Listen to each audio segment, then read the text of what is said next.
Hey everybody! Have you ever wanted to commission an artist to paint something for you but had no idea where to start? In this video, I'll give you some tips for how to work with an artist to ensure that you get the painting that you want.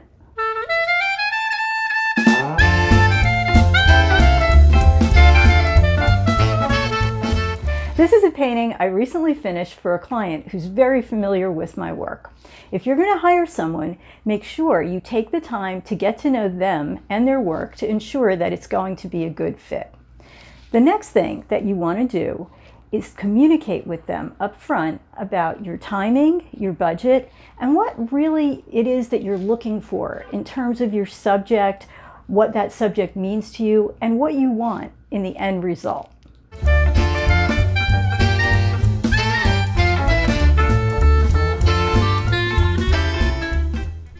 I typically start a commission with a small painting done in either watercolor or gouache.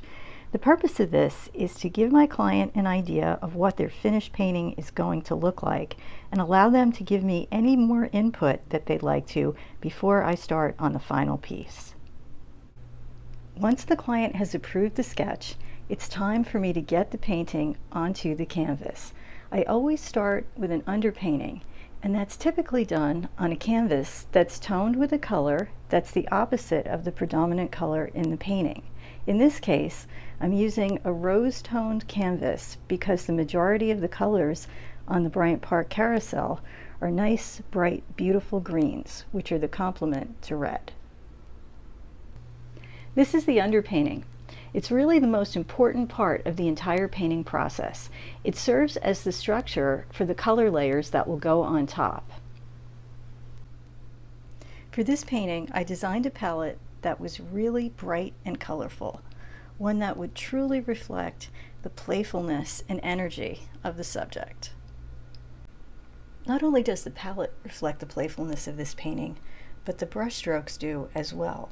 When you look at it up close, you can see that all of the figures, the carousel itself, the trees, everything is just made up of little bits of color that are carefully placed just in the right position so that when they're viewed from far away, they make up the image.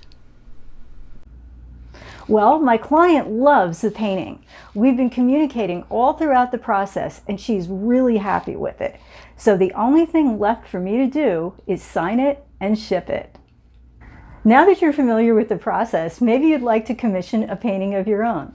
I'd love to talk to you about one. If you'd like, just contact me via my website, cooloff.com.